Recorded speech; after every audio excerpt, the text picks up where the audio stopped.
Ogni sabato dalle ore 16. Stai ascoltando Radio Libertà, la tua voce libera, senza filtri né censure, la tua radio.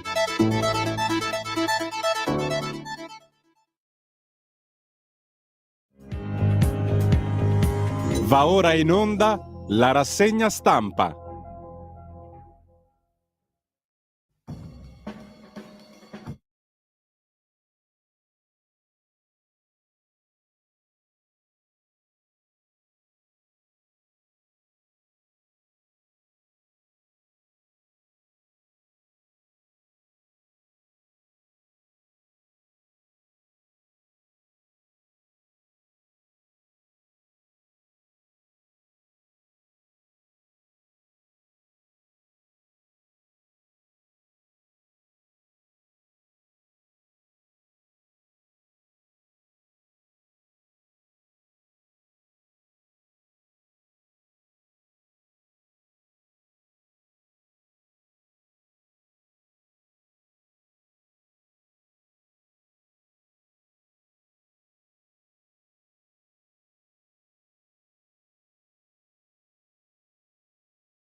Un cordiale buongiorno a tutte le ascoltatrici e a tutti gli ascoltatori da Giulio Cainarca e bentrovati all'appuntamento con la rassegna stampa da 26, 7, 8, 9 anni a questa parte, immarcescibilmente, indefettibilmente in onda alle 7.30, 31, 32 come oggi, lunedì 25 settembre. Radiolibertà.net, artigianale ma valido, il nostro sito, così come la pagina Facebook, dove più o meno trovate quello che va in onda nel corso della giornata. Ed è tutta roba interessante, prodotta da 3, 4, 5 persone, non di più. Incredibile. Un miracolo che va avanti da tantissimi anni, alla facciazza di molti. Comunque, detto questo, andiamo a vedere l'agenzia ANSA, prima pagina dedicata alla morte di Matteo Messina Denaro, aveva 62 anni, da venerdì in coma irreversibile, tumore terminale al colon. Papa Francesco al Senato, 20 anni dopo lo storico discorso di Wojtyla alla Camera, ma stavolta per rendere omaggio al compagno napolitano. E poi sempre dalla prima pagina dell'agenzia ANSA, scontro con Berlino sulle ONG che mandano immigrati in Italia finanziati dai tedeschi. Macron, il presidente francese, invece dice non possiamo lasciare soli gli italiani. E poi appunto c'è il Papa che a sorpresa, capirà che sorpresa, rende omaggio all'amico napolitano. La scomparsa del presidente emerito, da Mattarella a Meloni a Draghi, la politica si inchina a Napolitano. Il verbo è molto interessante. Tajani, il vice premier e ministro degli esteri, sull'ipotesi di Salvini circa più o meno il condono, condonetto, si può sanare qualche piccola cosa, non è un condono. Sulle banche Forza Italia esulta, ma Fratelli d'Italia dice nessun passo indietro. La normativa sulle banche, saranno esentate quelle che investono e poi non devono rifarsi sui clienti, si capirà come e perché, anzi soprattutto come più che il perché. Cadavere bendato appeso al guardrail a Trieste, macabro ritrovamento, forse l'uomo è stato anche torturato. Bendato e appeso al guardrail, poi è caduta Sofia Loren a casa sua, annullati gli impegni, e poi finto suicidio. La moglie sapeva dal 2016 che l'uomo era in Grecia, la notizia della scorsa settimana, da chi l'ha visto. Erano tutti d'accordo, più o meno, insomma, sapevano tutti. Dopodiché si riaccende il Kosovo, che non si è mai spento. Il premier kosovaro albanese Kurti dichiara ancora attacchi contro la polizia nel nord del paese. Vedremo qualche articolo su questo. La politica interna è tutta dominata da Giorgio Napolitano, omaggi, prostrazioni, inchini, eccetera, eccetera, mentre sempre dal primo piano dell'agenzia ANSA andiamo a vedere anche la pagina dell'economia. Tassa sulle banche, gli oneri non potranno pesare sui clienti. Così è cambiato il decreto, è fatto divieto, stabilisce il governo, alle banche ovviamente, è fatto divieto alle banche di traslare gli oneri derivanti dalla tassa sugli extraprofitti sui costi dei servizi erogati nei confronti di imprese e clienti finali, cioè non dovremo pagare noi pantaloni, vedremo. Intanto, a proposito di pagare, il gas ai massimi da fine agosto, previsti ulteriori aumenti. Si va verso l'inverno, si usa più gas, si pagherà molto di più. Secondo alcuni, non pochi. che prevedono così: superbonus, pronte le istruzioni dell'Agenzia delle Entrate, domande dal 2 ottobre fino al 31 ottobre. Vedremo anche questo. Intanto lasciamo la prima pagina dell'Agenzia ANSA, andiamo a vedere le prime pagine dei quotidiani di oggi. Dal Corriere della Sera: migranti, duello Roma-Berlino, mentre Forza Italia apre al condono. Sui migranti e scontro dopo le parole del ministro Crosetto, che ha detto arrivano con le ONG i migranti in Italia pagate dai tedeschi, lo sapevamo da sempre. Comunque intanto Forza Italia apre all'idea della Lega sulla sanatoria per i piccoli abusi. Sulle banche noi seri, ha detto Tajani, gli altri evidentemente compagni di governo no. Con l'Europa si tratta su deficit e MES, il meccanismo europeo di stabilità o fondo salva stati, che dovremo sottoscrivere. Caro energia, secondo le autorità europee, caro energia, oggi le misure del governo per le bollette, eccetera. Mentre Putin ritrova la via dei gulag a Kara-Murza, 25 anni in Siberia. Il dissidente russo, per 2 volte hanno tentato di avvelenarlo. Il dissidente Kara-Murza aveva di recente criticato l'invasione all'Ucraina. Già in carcere dal 22, il Tribunale di Mosca lo aveva condannato a 25 anni di detenzione. Resterà in isolamento in Siberia in struttura simile ai gulag del regime sovietico. Lui reagisce: avrò tempo per leggere e studiare, potrò anche riposarmi. Dopodiché la foto di prima pagina del Papa, omaggio a Napolitano, la preghiera del Papa, scrive il Corriere della Sera. Papa Bergoglio a sorpresa alla Camera Ardente in Senato, allestita per il Presidente emerito della Repubblica, Giorgio Napolitano. Grande uomo, servitore della patria, ha detto Papa Francesco. Il messaggio lasciato nel libro delle presenze. È la prima volta che un pontefice entra al Senato, l'omaggio della politica e dei cittadini. C'è poi la storia del Qatargate. Secondo i suoi legali, la confessione di Panzeri fu estorta. Con la moglie e la figlia in galera, la confessione fu estorta in cambio della libertà dei coniugi. Accusano gli avvocati difensori di Panzeri, esponente PD, teste del caso Qatargate. In primo piano, poi ancora sul Corriere della Sera, il futuro è dietro, l'ultimo banco, la rubrica del lunedì di Alessandro D'Avenia, docente e scrittore. Qualche giorno fa ho incontrato le terze medie della mia scuola, prima delle lezioni di futuro, che sono incontri durante i quali gli ospiti raccontano il loro percorso esistenziale e professionale per dare agli studenti spunti su come affacciarsi al periodo della vita in cui si inizia a scegliere non per procura e per sentito dire o soddisfare aspettative altrui. Ho detto subito che il futuro non esiste. Esiste un presente più o meno gravido, in stato interessante. Avere futuro dipende dalla vita che in te vuole può venire alla luce qualsiasi età tu abbia. Il futuro è dietro, titola il Corriere in prima pagina, il pezzo prosegue a pagina 21. Il futuro svanisce quando si perde l'originalità, minacciata da tutto ciò che tende a uniformare. Con questo lasciamo la prima pagina del Corriere della Sera. Andiamo a vedere il Fatto Quotidiano di Marco Travaglio. Salvini, un condono al giorno, niente meno, cartelle sanate fino a 30.000 euro. Edilizio e fiscale. Anche Forza Italia sposa il colpo di spugna sui cosiddetti, definiti tali, piccoli abusi.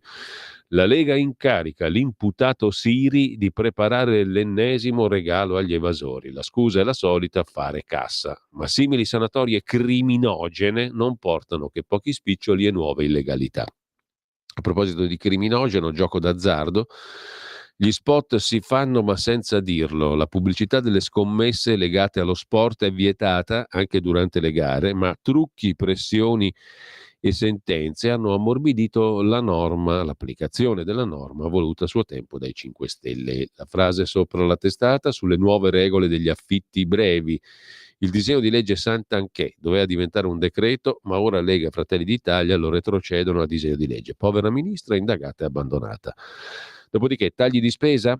Tajani assume agli esteri 775 nuovi funzionari, una grande infornata in 12 mesi tra Farnesina e ambasciate. Il numero colpisce: 775 nuove assunzioni da parte del ministro degli esteri, altro che spending review. Oggi il DPCM a Palazzo Chigi, riorganizzazione, in arrivo 420 funzionari e 200 assistenti per ambasciate Farnesina. Il ministero dice servono a coprire buchi.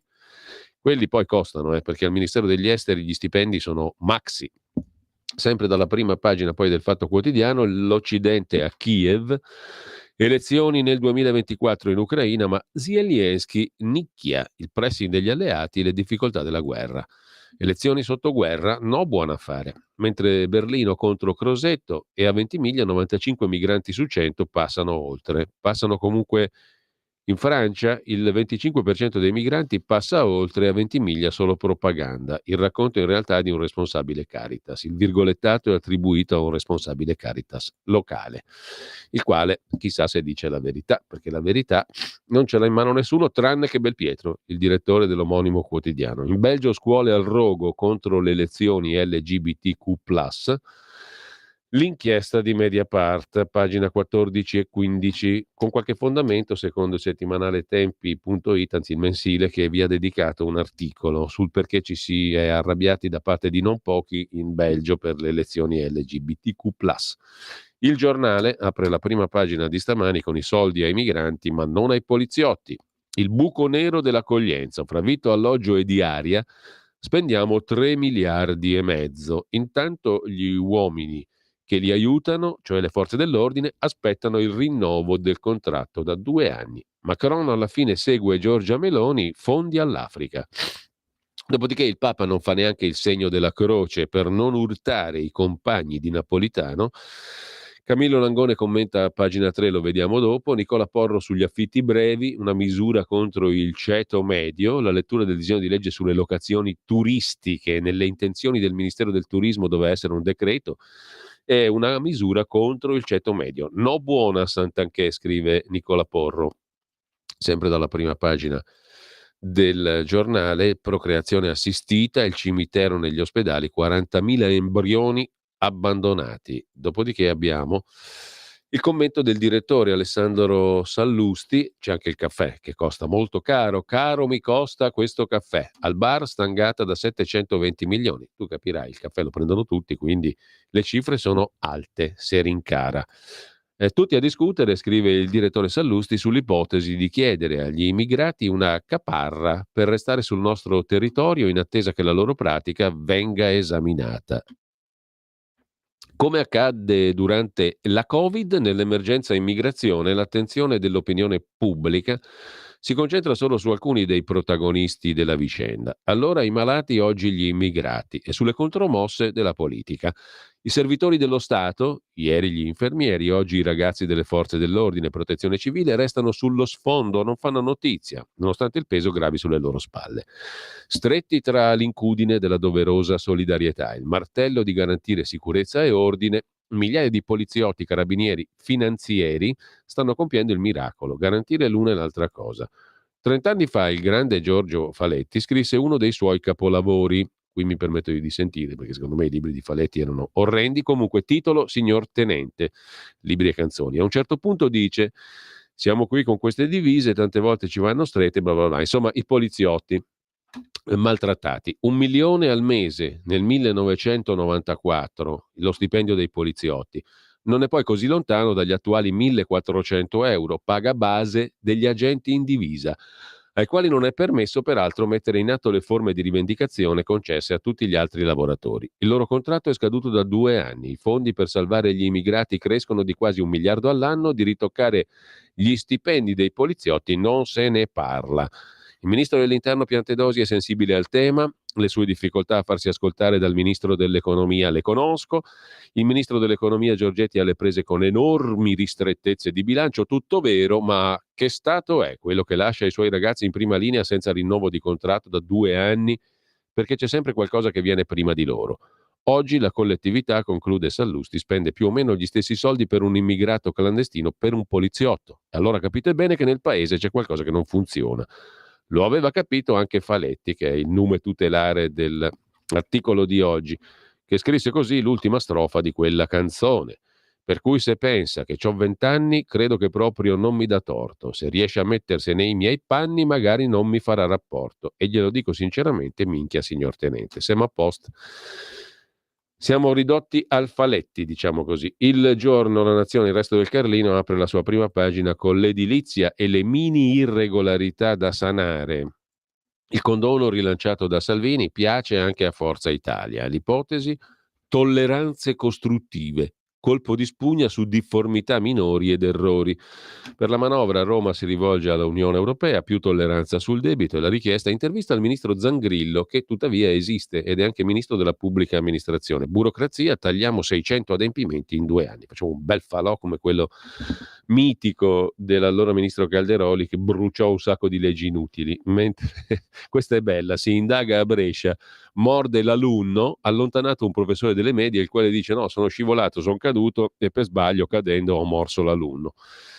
In primo piano, ancora sul quotidiano nazionale, un'esecuzione a Trieste, tangenziale, cadavere trovato appeso al guard rail, bendato e con i piedi legati, appeso. Luciano Garofano, ex RIS, dice la sua: hanno voluto lanciare un messaggio. Pensa un po'. Lasciamo la prima pagina del quotidiano nazionale. C'è il finto suicidio, quello della settimana scorsa. La moglie sapeva, nuove ipotesi sullo scomparso di Imola, che è andato a Patrasso. Della qualcosa non ce ne frega un, fa rima con Patrasso. Mentre lasciamo il Giorno e andiamo al Mattino. Il Mattino di Napoli si occupa dei giochi, cioè nel senso giochi e scommesse, che finiscono all'asta per finanziare la manovra. Di che si tratta? Il governo è a caccia di risorse e per il lotto una bella gara da 800 milioni di euro, scrive il quotidiano napoletano. Il lotto finisce all'asta, il gioco del lotto finanzierà la manovra.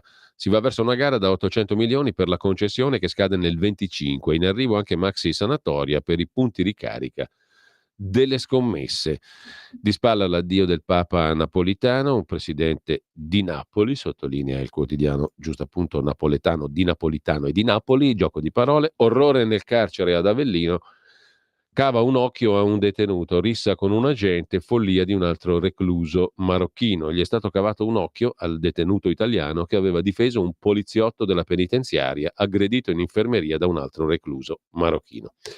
Gli è andata male all'italiano. Mentre dal Mattino passiamo al Tempo di Roma. L'apertura è un anno di governo che ha fatto meraviglie. L'Italia vincente riparte, bilancio positivo, governo di centrodestra, Meloni, Salvini, Tajani, ponte, inteso come ponte sullo stretto, scuola del merito, stop al reddito, decreto Caivano, taglio del cuneo, taglio del costo del lavoro, ma c'è ancora molto da fare su migranti, aliquote IRPEF e PNRR da ultimare. Però questi qua, cioè Salvini, Meloni, Tajani, stanno cambiando l'Italia, sentenzia il Tempo, chiedo scusa, pagina 2, pagina 3. A 365 giorni dalla vittoria elettorale, smentiti tutti i gufi di sinistra, abolito il reddito di cittadinanza, politiche di sostegno al lavoro, guerra in Ucraina, crisi in Africa, politiche sui tassi di interesse della BCE, lo scenario difficile. Ciò nonostante, governo bomba, col DDL Nordio gettate le basi per l'abolizione dell'abuso d'ufficio, taglio del cuneo, merito a scuola, ampliata la flat tax partite IVA, contro le previsioni. Molti media prefiguravano un isolamento internazionale con questo governo. Non c'è stato. Il grande progetto di Salvini, ponte sullo stretto, 16 miliardi. Finita l'era dei sussidi nel campo del lavoro, soldi solo ai non occupabili. Taglio strutturale del cuneo fiscale, riduzione del costo del lavoro, buste paga più pesanti, migranti, piano Mattei, nuovi CPR, stretta per le navi ONG, decreto Caivano, norme contro le baby gang e la dispersione scolastica, istruzione, voto in condotta che fa media col 5 bocciati, cibi sintetici, no agli alimenti in vitro, pene e multe ai trasgressori. Prima pietra del ponte, 3 aliquote IRPEF, PNRR da ultimare, le cose da fare. Però dobbiamo essere contenti del governo, scrive il Tempo di Roma. Arrivano il bonus benzina, gli scontrini rottamati, nel CDM di oggi, Consiglio dei Ministri sostegna le famiglie. La sanatoria di Salvini era già stata approvata da PD e 5 Stelle in Lombardia, scrive il Tempo. PD e 5 Stelle protestano, ma hanno già detto sì alla mini sanatoria edilizia. Identica proposta a quella di Salvini è già stata approvata in Lombardia, anche da PD e 5 Stelle. Tajani apre all'idea di regolarizzare piccole difformità. Giusto vietare la cannabis light, parla col Tempo di Roma l'ex questore antidroga Pignataro sullo stop alla vendita. Salviamo i nostri ragazzi. Da venerdì è in vigore il decreto ministro Schillaci, salute, sulla stretta ai cosiddetti canapa shop. Di fatto lo stop alla vendita di cannabis light. Sul tema entra l'ex questore antidroga Pignataro, che ha combattuto a lungo contro questi prodotti.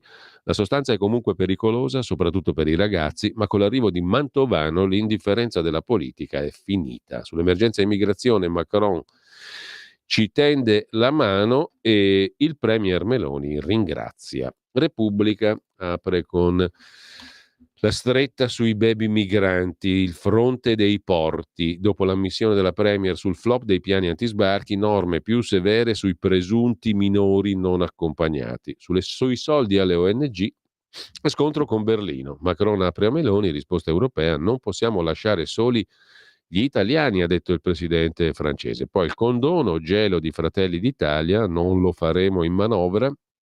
PNRR, nuove modifiche per l'Unione Europea. Sulle elezioni in Ucraina, l'Ucraina dice no perché aiuterebbe i russi.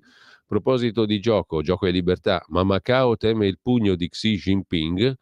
E ancora il Papa a sorpresa dall'amico presidente. La fase 2, l'incognita, Carmelo Lo Papa, autore del pezzo di politica interna, di commento il pastone politico, qualcosa non ha funzionato, serve una fase 2, ammette la Premier Giorgia Meloni. Dalla Repubblica alla consorella per parte di Loggia, La Stampa di Torino, apertura dedicata al virgolettato, cioè alla replica della Germania al ministro Crosetto. Salvare i migranti è un dovere. Da un alleato mi aspetto aiuti e non polemiche. Salvare le persone che annegano e si trovano in difficoltà in mare è un dovere giuridico e umanitario. La replica di Berlino alle parole del ministro Crosetto, intervistato dalla Stampa. Tajani a Parigi, chiederò chiarimenti ai tedeschi.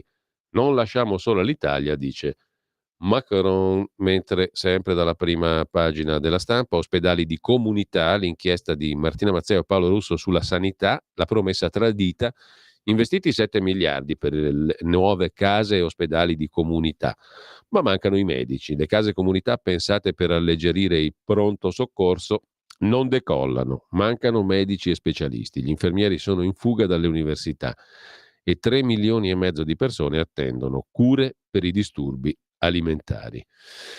Governo da una sanatoria al mese, sul condono Tajani frena Salvini, non trova consensi nel centrodestra la sanatoria edilizia proposta da Salvini, Tajani smorza gli entusiasmi e dice no a condoni, le opposizioni attaccano. Intanto Giorgia ha perso il sorriso, scrive Alessandro De Angelis. Nel 2011 non fece nessun golpe Napolitano, la destra lo sa bene, dice l'ex di destra Flavia Perina, la neocompagna Flavia Perina, neo mica da tanto perché da un po' che è compagnissima. Vivere la Costituzione, la grande eredità del presidente emerito defunto Napolitano. La Verità apre la sua prima pagina di stamani con l'invasione, anzi perché si può parlare di invasione che ne dicano i negazionisti, scrive Francesco Borgonovo. Ciò che sta producendo la migrazione di massa gli italiani lo sanno bene. Non si può liquidare tutto con l'errata percezione. Il presidente uscente Istat Blangiardo parla di crollo delle nascite, nuovo record, e chi esalta la vita senza figli è proprio chi vuole più stranieri con tassi di fertilità alti. Sui soldi alle ONG la Germania ci fa la lezioncina, Crosetto risponde potreste aiutarci. Napolitano, Camera ardente laica e il Papa corre a rendere omaggio. Mario Giordano manda la cartolina, senza volerlo lei, caro Monti, Mario, ha confessato il golpe del 2011. L'intervista a Minniti, piano Meloni subito all'Unione Europea, lo presenti il 6 ottobre. Il commento del direttore Belpietro su Schlein e gli altri smemorati del CPR, Centro di Permanenza e Rimpatrio per gli Immigrati. Elly Schlein, prima di vincere le primarie e scalare il PD, ha fatto l'euro parlamentare 5 anni. Certe cose dovrebbe saperle. Quando il governo ha annunciato l'apertura dei nuovi centri permanenza rimpatrio, strutture in cui trattenere per almeno 18 mesi i migranti che non hanno diritto a rimanere in Italia, e di una specie di fideiussione per chiunque voglia evitare di rimanervi rinchiuso dentro, la numero 1 del PD ha parlato di trattamento inumano, quasi che l'Italia diventasse il Cile di Pinochet. La segretaria PD, che a Bruxelles è stata dal 14 al 19, avrebbe dovuto sapere che i CPR per trattenere clandestini sono la regola in Europa. così come la garanzia economica chiesta a coloro che sono in attesa di essere rimandati a casa è prevista da una direttiva europea.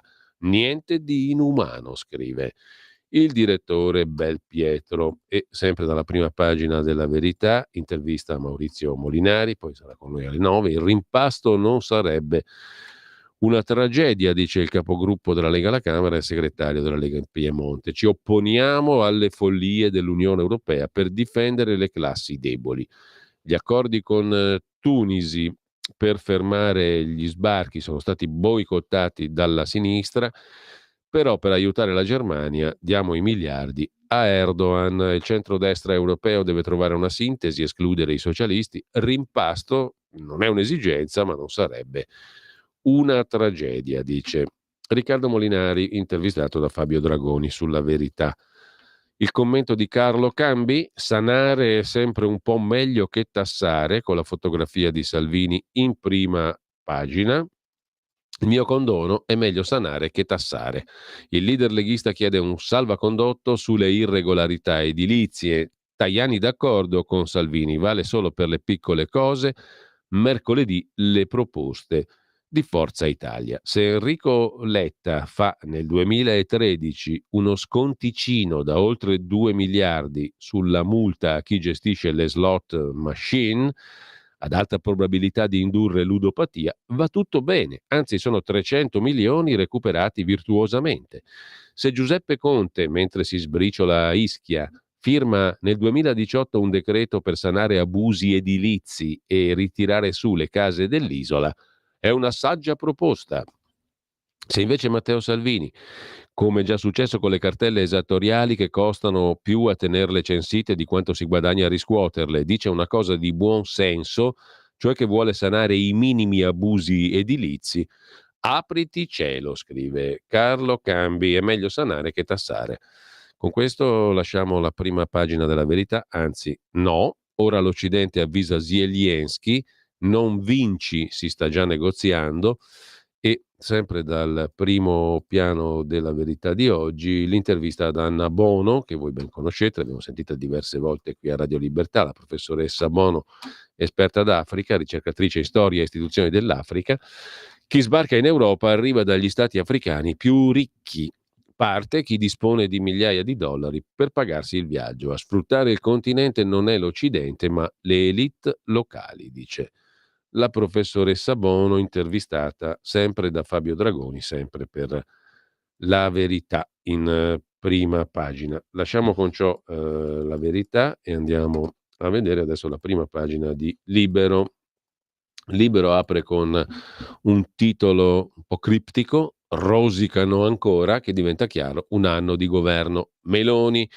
Daniele Capezzone, il crollo nervoso dei quotidiani d'opposizione. Pietro Senaldi, chic shock flop, i 12 mesi neri della sinistra. Marco Patricielli, inquadrare bene la storia di Napolitano non è squadrismo. Mario Secchi su Parigi, che imita la linea di Roma, cioè Macron che ha sposato la posizione di Meloni sui cosiddetti migranti. Ci sono anche i teleguru che soccorrono gli scafisti, povera gente, Diego Bianchi in Arte Zoro, Ginevra Bompiani, e i maschi nel porno ormai non servono più. Il figlio di Rocco Siffredi racconta la sua vita a casa Siffredi. Questo è importantissimo, interessantissimo.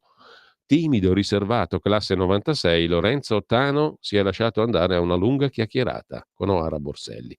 Super interessante. Mentre il primo piano di Libero è dedicato a un anno di Meloni, la sinistra da Di Matto. Su Napolitano chi critica è perduto. Sui migranti Macron segue l'Italia, l'abbiamo già visto. Le idee liberali di Salvini liquidate dai nemici come un tentativo di sorpasso a destra, scrive il filosofo Corrado Ocone. Qualunque idea Matteo Salvini esprima, i commentatori la riconducono a un tentativo di scavalcare a destra Giorgia Meloni. Invece ha idee liberali il buon Salvini. Sempre dalla prima pagina, primo piano anzi, di Libero, la ricetta della Lega: Tea Party con polenta. Matteo l'americano, un amico americano elettore di quelli Never Trump, di recente mi chiedeva: com'è possibile che negli anni 90, quando studiavo in Italia, avessi simpatia per la Lega, mentre oggi in Salvini non trovo nulla di buono.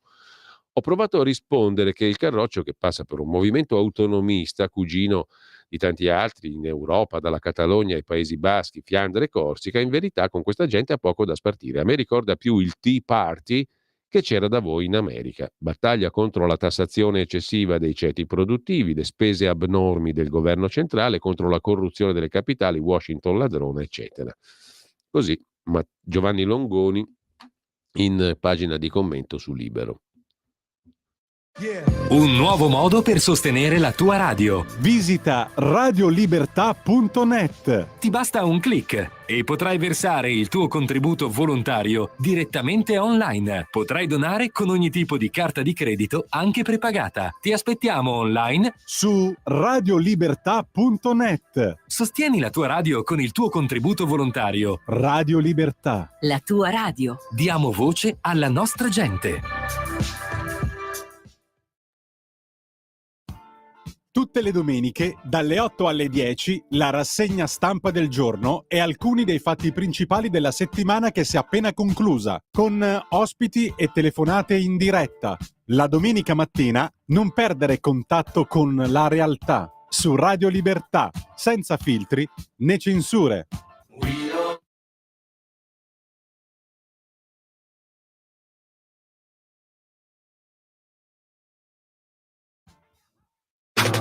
Stai ascoltando Radio Libertà. la tua voce libera, senza filtri né censura. La tua radio. Il lunedì escono anche gli inserti economici di Repubblica e del Corriere della Sera. Affari e Finanza di Repubblica apre con Attrazione Italia, ovvero sia le imprese industriali controllate da soci esteri sono aumentate del 26% dal 2017. Un flusso di investimenti diretto anche alle piccole e medie imprese e ai settori di frontiera. Sull'Ilva vicino l'accordo tra governo e Arcelor. Questo è il tema d'apertura. Attrazione Italia, il balzo in avanti delle industrie in mani straniere. Qualcuno dice ci hanno magnato tutto, qualcun altro dice investono dall'estero, buona cosa.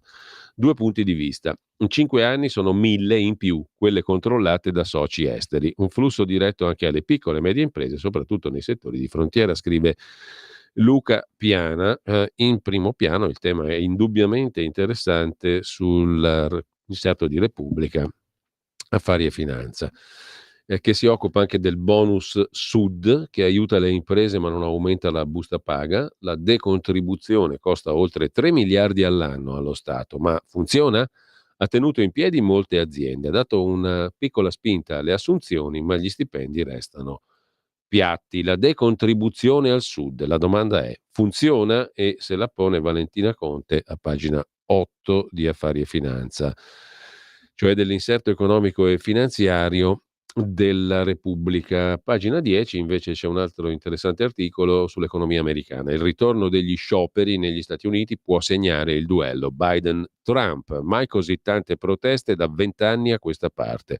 Offerta record di posti di lavoro, ma anche aumento delle diseguaglianze. È la benzina del nuovo attivismo sindacale. Trump spara contro la transizione verde dell'industria dell'auto per guadagnare i voti di lavoratori preoccupati per la possibile perdita di posti di lavoro. Chiaramente il dibattito è anche un dibattito che riguarda il vecchio continente, l'Europa, che riguarda anche noi sostanzialmente. Mentre lasciamo il primo piano di Repubblica, Affari e Finanza, un attimo soltanto che ci arriviamo, anche a dare un'occhiata velocissima all'economia del Corriere della Sera, che esce oggi lunedì. Apertura e copertina dedicata a Federica Minozzi, Iris Ceramica Group. Siamo creativi, innovativi, con più investimenti e consumi lo sviluppo è garantito. È una eccellenza imprenditoriale, secondo il Corriere della Sera, da mettere in primo piano. Il solito commento di Ferruccio De Bortoli: evasione e sommerso, così si cresce poco. Semplificare è complesso, il pezzo di Sabino Cassese. Non basta una legge né un tratto di penna, Cassese dà i suoi consigli. Per crescere, Alberto Mingardi: una crescita fatta coi sussidi. Un rischioso paradosso: sostenere la transizione verde non è compatibile con la difesa delle patrie imprese, a meno di non aumentare a dismisura le spese e gli oneri a carico dello Stato. Federica Minozzi la ritroviamo a pagina 9, Cersaie che inizia oggi, gruppo Iris Ceramica, 550 milioni di ricavi con le lastre di grandi dimensioni per l'alta gamma, sostenibilità, eccetera, insomma, fior fior delle imprese e via dicendo. Con ciò lasciamo anche il Corriere Economia, andiamo a vedere adesso la prima pagina del Sole 24 Ore del lunedì, il quotidiano di Confindustria apre sulle imposte locali, tipo la tassa di soggiorno, record nel 23, ma il turismo frena. L'introito, la tassa di soggiorno, supera i 700 milioni grazie anche ai nuovi comuni che la chiedono. Dopo un buon avvio, però, in estate hanno rallentato arrivi e presenze di turisti. E poi il fisco, giù le sanzioni per errori e ritardi, una nuova sanzione fiscale base del 60%, più bassa di quelle attuali, è la proposta degli esperti del Ministro dell'Economia per impostare l'attuazione della delega fiscale. Inoltre si va verso la rimodulazione delle penalità per alleggerire il carico sanzionatorio su errori, ritardati pagamenti, divergenze interpretative, colpendo in modo più severo le frodi.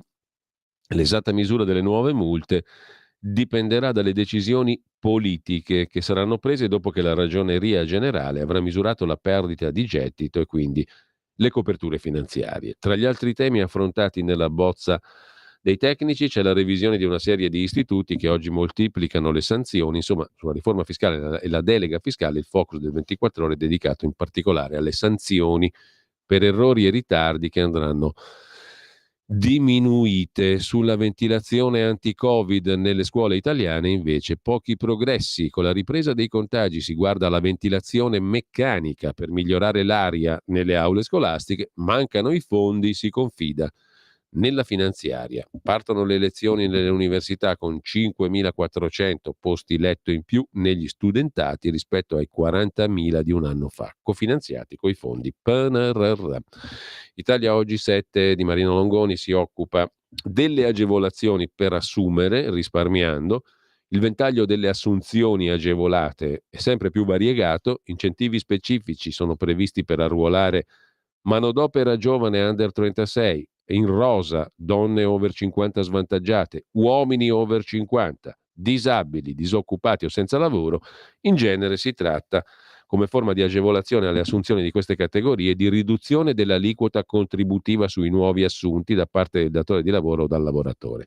E poi c'è la novità del bonus a favore dei giovani, per il quale è stato previsto un diverso meccanismo che lo rende molto appetibile. Lo sconto del 60% del costo salariale dei nuovi assunti giovani e NEET, eventualmente da sommarsi, cumulare con altri incentivi di tipo contributivo. L'insertino di Italia Oggi 7 di stamani fa il punto su questa variegata offerta di agevolazioni. Sono addirittura 15, scrive Marino Longoni, le tipologie di agevolazioni attualmente vigenti per le imprese che assumono determinate categorie di lavoratori, in particolare zone del paese. E anche se un terzo di questi benefit sono destinati a decadere a fine 23, ci sono già altre occasioni in rampa di lancio. La maggior parte degli sconti è concessa per assumere giovani, disabili, donne, apprendisti, ex percettori di reddito di cittadinanza e si concretizza in riduzione totale o parziale dell'obbligo di versamento dei contributi previdenziali. Ma c'è un bonus particolarmente interessante, decreto della ministra Calderone, che prevede uno sconto del 60% del costo salariale per nuovi assunti giovani e NEET, cioè che non sono né occupati né fanno corsi di formazione o vanno a scuola, addirittura cumulabile con altri incentivi di tipo contributivo. In più, la legge delega di riforma fiscale, ancora in attesa di decreti attuativi, ha previsto una riduzione dell'IRES per le aziende che investono in ricerca o assumono. Il tutto dettagliatamente a pagina 2, a pagina 35 di Italia Oggi. Detto questo, andiamo a vedere alcuni degli articoli principali della giornata. Sul Corriere della Sera vi segnalo il primo piano di Mario Sensini verso la manovra di finanza pubblica. Sulla sanatoria proposta da Salvini per i piccoli abusi edilizi apre Italia, ma ci sono il deficit del MES, i negoziati sulla riforma del patto di stabilità e il caro energia. Oggi le misure. Anche Tajani apre all'idea di un condono per i piccoli abusi edilizi lanciato da Matteo Salvini, la necessità di fare cassa con le sanatorie e la conferma che la coperta della prossima manovra finanziaria è molto corta, scrive sul Corriere della Sera in primissimo piano Mario Sensini. I tre partiti di governo e il ministro Giorgetti si sono convinti che per avere spazio, portando il deficit oltre il 4%, serve una deroga al vecchio patto di stabilità, che dopo la sospensione Covid riparte dal 24, o un patto diverso entro fine anno. Comunque bisognerà negoziare in Europa. In campo potrebbe tornare anche il MES, il Fondo Anticrisi Europeo, che aspetta solo il via libera italiano e che Meloni ha accantonato a inizio estate. Prima di giovedì, quando Giorgetti presenterà in Consiglio dei Ministri la nota di aggiornamento al documento di economia e finanza NADEF con il quadro aggiornato della finanza pubblica, prima dunque che il Ministro dell'Economia fissi l'asticella del deficit per il prossimo anno, quantificando le risorse disponibili in manovra, dovrebbe esserci un vertice politico tra gli alleati di governo per pianificare la strategia del negoziato con l'Europa per avere i numeri definitivi. Il primo è quello della spesa per i bonus edilizi, soggetta a una valutazione di Eurostat che potrebbe cambiare il quadro dei conti pubblici. Il parere di Eurostat è atteso con ansia. Giorgetti ha chiesto all'ufficio statistico dell'Unione Europea di chiarire una volta per tutte il criterio per contabilizzare i bonus, ma non ha ancora avuto risposta. Oggi i bonus edilizi, super bonus, sono tutti contati in spesa pubblica nell'anno in cui sono stati concessi. Sono già costati 90 miliardi sul deficit 2020-22. Quest'anno, se il criterio Eurostat sarà confermato, i bonus 23 appesantiranno il deficit pubblico di un punto, dal 4,5 al 5,5% sul PIL. 20 miliardi più del previsto, ma si scaricherebbero una tantum sul 23. Se cambiasse il criterio, questo è l'incubo, avremmo meno deficit quest'anno e di più nei prossimi, col risultato di ridurre ancora gli spazi di finanza pubblica e ridimensionare i programmi di governo. L'attesa del parere di Eurostat e il fatto che a pochi giorni dal varo la manovra 24 balli ancora è un motivo in più, secondo la maggioranza, per stringere il negoziato con l'Unione Europea sulle regole del patto di stabilità e rimettere in campo a scopo negoziale anche il MES, già approvato dagli altri paesi europei. Non è il momento di approvarlo, disse a fine giugno Giorgia Meloni. L'interesse dell'Italia è affrontare il negoziato con un approccio a pacchetto nel quale le regole del patto di stabilità, completamento unione bancaria, meccanismi di salvaguardia finanziaria si discutono nel complesso. Secondo il ministro degli esteri, vice premier Tajani, il momento è arrivato. Lo considera ineludibile anche il ministro Giorgetti, che una settimana fa all'Ecofin, Spagna, ha dovuto ammettere che non c'è ancora maggioranza parlamentare in Italia per approvare il MES. Tajani è sempre stato favorevole e finora si è solo adeguato alla maggioranza. Anche Giorgetti ha fatto capire che il MES non è così pericoloso e che ha più vantaggi che svantaggi. Altra convinzione di Tajani e di Giorgetti è che la miglior cosa da fare sia rafforzare la credibilità del Paese nei confronti delle istituzioni e dei mercati finanziari. La prima evidenza da rivendicare è la riformulazione della tassa sugli extraprofitti delle banche, passata da estorsione, così la chiamò un banchiere, a incentivo al loro rafforzamento, in linea con le indicazioni della BCE. Si studiano le alternative al finanziamento della manovra in deficit. L'idea del condono e di una nuova pace fiscale sta facendo strada. Una sanatoria è sempre meglio di una tassa, meglio della sugar e della plastic tax, che senza interventi scatteranno dal 24, sulle quali Forza Italia ha ingaggiato il braccio di ferro con Giorgetti. Intanto oggi, conclude il Corriere, si riunisce il Consiglio dei Ministri per approvare il pacchetto contro il caro energia col bonus benzina e riscaldamento per i redditi più bassi, cui sarà destinata la maggior parte dei fondi disponibili in manovra. Sui carburanti 80 euro per i redditi bassi una tantum, sulle bollette proroga di bonus e IVA al 5% e poi contributo ad hoc sul caro riscaldamento. Il decreto prevede quello che il ministro Giorgetti chiama il bonus riscaldamento, contributo per ottobre, novembre e dicembre a clienti domestici residenti titolari di bonus sociale elettrico, crescente col numero di componenti del nucleo familiare. Verrà definito dall'autorità di regolazione energia, reti e ambienti. E poi fisco, mini sanzioni sugli scontrini, sanatoria sugli scontrini e le fatture a favore di autonomi e professionisti. Questo per quanto riguarda le voci della manovra. L'intervista a Tajani sul tema: nessun condono sulle grandi irregolarità. Sulle banche l'Italia è più credibile, con la modifica alla tassa sulle banche, nuove tutele per i piccoli istituti. L'immigrazione è ormai tema talmente complesso che non si può affrontare a slogan, ma con la politica e la diplomazia. Mentre dal Corriere della Sera: ti liberiamo moglie e figlia, basta che tu canti. Confessi. Quelle confessioni di Panzeri ai poliziotti del Qatar Gate, secondo i suoi legali, erano frutto di pressioni. Panzeri citò Camusso, indagata e già archiviata dai pubblici ministeri di Milano. Ai poliziotti belgi Panzeri ha fatto il nome di Susanna Camusso, ma i PM di Milano hanno già chiesto l'archiviazione. Quella mattina gli chiesero di fornire 2 nomi per evitare 15 anni di carcere. Con il peso sulla coscienza di figlia e moglie in galera, il compagno Antonio Panzeri, interrogato senza avvocato, cedette alla promessa di una pena mite e della liberazione delle donne. Si pentì e fece ammissioni che sembravano rafforzare le accuse degli investigatori, enfatizzando il ruolo di alcuni protagonisti del Qatar Gate, minimizzando all'estremo la figura di colei che molti mesi dopo costringerà il celebrato giudice Claes ad abbandonare l'inchiesta. È stata fatta pressione quando era vulnerabile. Protestano i difensori belgi di Panzeri, accusando gli inquirenti di slealtà. Panzeri riempirà verbali lanciando sospetti anche sulla segretaria generale, l'ex segretaria della CGIL Camusso. Un gioco cinico, quello dei poliziotti, il 9 dicembre con l'ex europarlamentare appena arrestato nel roboante Qatar Gate. Un europarlamentare, già presidente della Camera, già titolare, anzi responsabile numero 1 della Camera del Lavoro di Milano. L'illustre compagno Panzeri è stato, come dire, intimidito, costretto a confessare dai terribili poliziotti belgi. Questo avviene però in Belgio a danno di un illustre parlamentare del PD. Se avviene in Italia a danno di 2 poveri cittadini, sapete già quali sono. Per esempio, il caso di cui ci siamo occupati da sempre, quello di Erba, la strage di Erba, con i 2 poveracci Olindo Romano e Rosa Bazzi.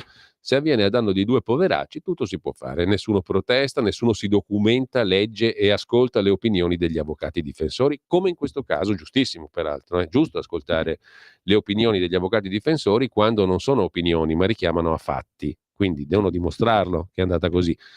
Nel caso dei 2 ci sono dimostrazioni empiriche e comunque non importa a nessuno. Importa molto, giustamente peraltro, ripeto, non è che non si debba avere attenzione su Panzeri, perché se la confessione gli fu estorta è un'ingiustizia, però l'ingiustizia vale per tutti, non solo per gli europarlamentari di sinistra o di destra che siano, e a danno dei poliziotti di qualche altro paese, perché ce li abbiamo anche in casa quei casi qui, basta aprire gli occhi e guardarli e documentarsi. Intanto lasciamo Panzeri e andiamo a un'altra cosa importante, le nuove frontiere dell'informazione. Che bello, è tutto uno spettacolo. Oggi su Rai Radio 1 andrà in onda Il Rosso e il Nero con Luxuria e Storace contrapposti co-conduttori. Intervista a Vladimir Luxuria: mio padre era missino, figuriamoci se temo Storace. Volevo adottare un bimbo, dice Vladimiro come Guadagno, si chiamava così, Vladimir Luxuria, in arte, politica, giornalistica e di spettacolo. In famiglia con papà non fu facile, ma mise a disposizione il suo camion per il primo Pride a Foggia.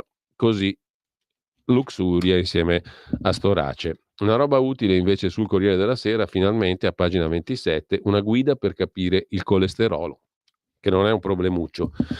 Va tenuto sotto controllo, amiche e amici. Domani in edicola gratis col Corriere della Sera 50 domande per chiarire i dubbi e gli equivoci più comuni. Da un sondaggio del Corriere è emerso che solo il 38% dei 14.000 lettori che hanno risposto al questionario sa cos'è la sindrome metabolica, quell'insieme di condizioni fra cui il colesterolo troppo alto che espongono a significativo aumento del rischio di malattie cardiache e dei vasi.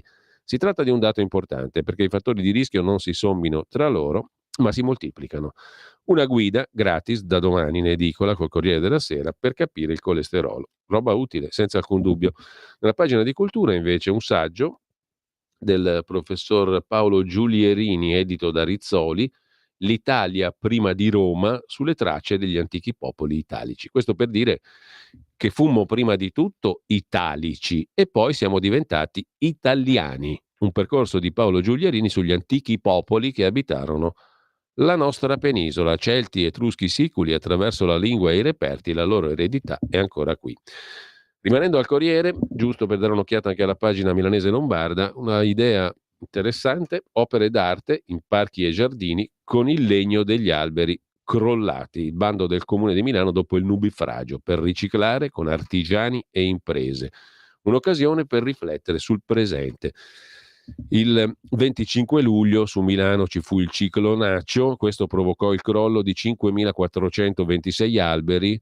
Il comune apre un bando per realizzare opere e manufatti sul verde pubblico. I 5.426 alberi abbattuti dal nubifragio non sono ancora stati ripiantati e intanto il comune, aprendo al principio dell'economia circolare, riciclo, aprirà un avviso pubblico per realizzare opere e manufatti da collocare nei parchi cittadini. Giardini pubblici Montanelli, Belgioioso, il Sempione, il Parco della Martesana, Parco Lambro, Forlanini, eccetera. Il sindaco Sala aveva spiegato che c'erano stati contatti con aziende del settore per riciclare alcuni tronchi. Opere d'arte in parchi e giardini. Intanto invece roba peggiore, molto peggiore, succede per le strade della città. Corso Como e dintorni non è una novità. In 4 assaltano la polizia. Un altro gruppo di immigrati magrebini ha rotto i denti a 2 ventenni, neanche per rapina, proprio per razzismo / criminalità / manifestazione di delinquenza e di teppismo puro. Solita notte di aggressioni ad alto tasso alcolico. L'episodio forse più grave della serata: alle 2:45 di notte 2 ragazzi, 25 e 26 anni, aggrediti all'improvviso da 4 nordafricani all'interno del Parco Sempione, a 2 passi dalla Triennale in via Camoens. Un altro metodo abbastanza comune, quello di questi stranieri per attaccare briga: chiedere sigaretta. Gli altri ignari dell'escamotage non possono che negare perché non fumatori. Al termine del pestaggio, rimasto per ora impunito, uno dei 2 ragazzi aveva perso diversi denti. Sul posto agenti della polizia locale. Per quanto concerne invece il condono di Salvini, vi segnalo l'articolo a pagina 3 del Quotidiano Nazionale: finiture, errori, cubature, via le irregolarità minime, le difformità edilizie che il Carroccio vorrebbe perdonare agli italiani. Un condono delle piccole irregolarità edilizie, l'idea lanciata da Matteo Salvini. Una proposta molto simile, ricorda il Quotidiano Nazionale, era già stata votata sia dai 5 Stelle che dal PD in Lombardia, su input del Carroccio insieme alla maggioranza di centrodestra. Era il 17 maggio del 22. Il Consiglio si riuniva per esaminare una proposta di legge al Parlamento, disposizioni per l'ampliamento delle tolleranze costruttive. I consiglieri lombardi proponevano di aggiungere ulteriori tolleranze costruttive, ovvero quelle che non si configurano come variazione essenziale dell'immobile, e anche le difformità ininfluenti sugli elementi sostanziali dell'unità immobiliare, a condizione che fossero conformi alle prescrizioni urbanistico-edilizie e realizzate a norma di legge. Insomma, i piccoli errori. Non la facciamo troppo difficile. Un Dago Report da Dago Spia su Giorgio Napolitano. Fu Enrico Letta a consigliare Giorgio Napolitano di nominare Mario Monti a capo del governo, mettendo alla porta Silvio Berlusconi nel famoso novembre 2011. Quando la situazione economico-finanziaria italiana precipitò, Napolitano avrebbe preferito un passo indietro di Berlusconi, ma che fosse primo ministro, cioè presidente del Consiglio, Giulio Tremonti. Ma il decisionismo di Re Giorgio non aveva fatto i conti con l'ego espanso di Re Silvio, incapace di cedere la scena per di più a Tremonti. Bruciata l'ipotesi di Tremonti premier, che fare? Sciogliere le Camere e andare al voto? Sarebbero passati almeno 6 mesi, spread altissimo, l'Italia rischiava la bancarotta e a quel punto si chiama il Mario Monti. Come triste, intanto, a proposito di Napolitano, scrive Camillo Langone, vedere Papa Francesco inerte davanti alla morte. Esultano gli ex comunisti. Una volta si facevano il segno della croce tutti, ora non la fa neppure il Papa a Palazzo Madama per non urtare una cerimonia laica. E per Veltroni e compagni il gesto suona ormai come un'offesa. Un fatto straordinario, ha detto Walter Veltroni, commentando il Papa entrato e uscito dalla Camera Ardente di Napolitano senza neanche un segno della croce. E lo dico anch'io, scrive Camillo Langone, pagina 3 de Il Giornale. È proprio un fatto straordinario, però In senso opposto, a differenza del Veltroni gongolante su Rai 3, io lo giudico un fatto straordinariamente negativo. Un tempo il segno della croce lo facevano tutti, in tante occasioni. Mia nonna lo faceva anche quando sentiva la sirena di un'ambulanza. Io, che pure non sono né nonno né papa, lo faccio ogni volta che entro in un cimitero. È un gesto per me naturale, significa due cose: pietà verso i morti, preghiera verso chi ha promesso di farli risorgere. Figuriamoci se non lo faccio in una camera mortuaria, un posto dove non mi metto ad analizzare la fede o non fede, lo faccio e basta. Del resto, se i familiari fossero infastiditi, potrebbero affiggere un cartello: ingresso vietato ai cristiani. In tal caso girerei i tacchi, me ne tornerei a casa. Per un cristiano il segno della croce è cruciale. Un tempo lo facevano tutti, adesso non lo fa nemmeno il Papa. Non mi piace fare l'apocalittico, ma se quanto accaduto nella Camera Ardente del Senato non evidenzia lo stato agonico del cattolicesimo romano, ditemi voi. Per Veltroni, commenta ancora Camillo Langone, la fissità bergogliana testimonia il grande rispetto del pontefice nei confronti delle istituzioni di questo paese.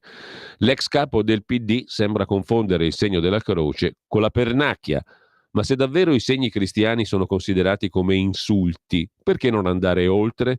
Perché non avvicinarsi alla sensibilità del mondo incredulo?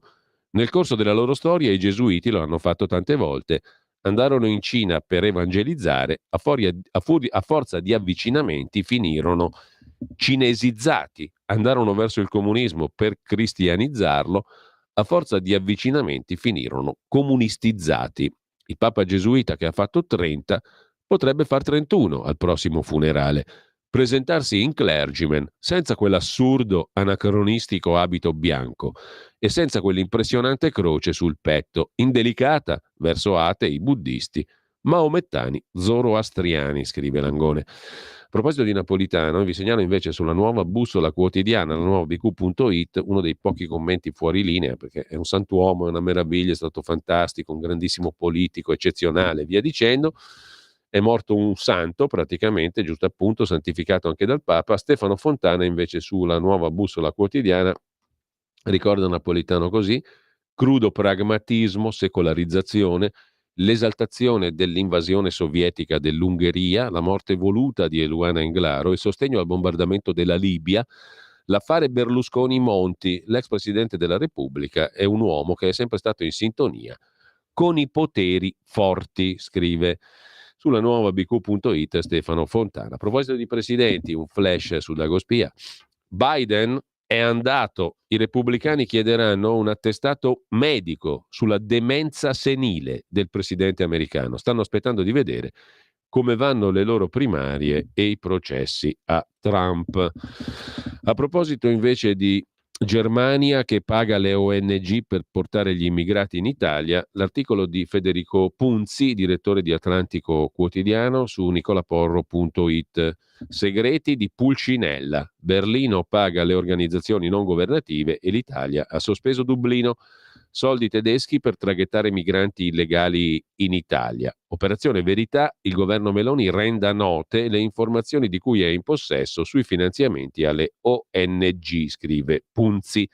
Finge grande stupore il governo Meloni per l'annuncio di un portavoce del Ministero degli Esteri tedesco di finanziamento di Berlino ad ONG per un progetto di assistenza migranti in Italia, il progetto Salvataggi in Mare. È la conferma ufficiale del segreto di Pulcinella, commenta Punzi. Le ONG che fanno arrivare migranti irregolari e che li assistono in Italia sono in parte finanziate dal governo tedesco. Accoglienza sì, purché se li tenga l'Italia. L'ONG finanziata per i salvataggi in mare o per il servizio di traghetto, più precisamente, è la tedesca SOS Humanity, mentre la comunità di Sant'Egidio riceve soldi tedeschi per progetti di accoglienza e integrazione migranti già arrivati in Italia. Ricorderete quando Daniele Capezzone fu censurato da Barbara Palombelli a Stasera Italia perché criticò il pacifismo e il buonismo della comunità di Sant'Egidio sulla pelle e degli ucraini e degli italiani. Una grave anomalia, la definisce Palazzo Chigi, che fa sapere che prenderà contatto con le autorità tedesche per un chiarimento. Ma stentiamo a credere, scrive Punzi, che tramite l'attività dell'intelligence i governi italiani non fossero già a conoscenza di questi flussi di denaro, dei quali si parla da molto tempo. In particolare si fa notare il sostegno al trasferimento di immigrati irregolari in Italia rappresenterebbe una gravissima anomalia nelle dinamiche dei rapporti tra stati a livello europeo e internazionale. Perché? Se i soldi sono tedeschi e la ONG è tedesca, i migranti e i soccorsi perché vengono portati solo in Italia? Ovviamente sappiamo benissimo che la Germania non è l'unico paese europeo a pagare ONG per portare migranti illegali in Italia. Sono coinvolti anche altri ed è ora che il governo italiano renda note le informazioni di cui è in possesso per metterne al corrente l'opinione pubblica, scrive in primo piano su Atlantico Quotidiano Federico Punzi. Infine, il ministro degli interni tedesco Nancy Faeser alla ZDF ha confermato ieri anche il congelamento del meccanismo di solidarietà. L'Italia non sta rispettando le riammissioni del sistema di Dublino. Finché non lo farà, nemmeno noi accoglieremo rifugiati. In effetti, conclude Punzi, l'Italia ha sospeso unilateralmente, sacrosantamente, quella truffa che sono i regolamenti di Dublino. Perfino Mattarella ha detto che sono da Pleistocene. Una delle poche decisioni buone prese dal governo Meloni in questi mesi. Da qui le rappresaglie di Francia e Germania per le poche decine di rifugiati che Germania e Francia si prendono, ce ne rimandano indietro migliaia di provenienza ignota. Palesemente non ci conviene, ora bisogna fare il resto, scrive Federico Punzi su Atlantico Quotidiano. Stai ascoltando Radio Libertà. la tua voce libera, senza filtri né censura. La tua radio.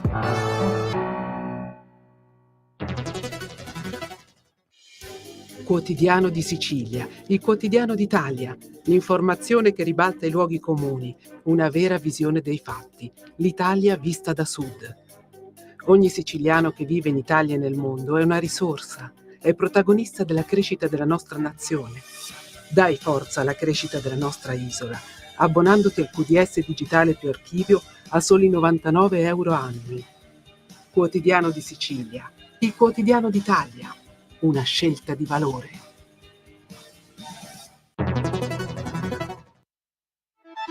Stai ascoltando Radio Libertà, la tua voce libera, senza filtri né censure, la tua radio.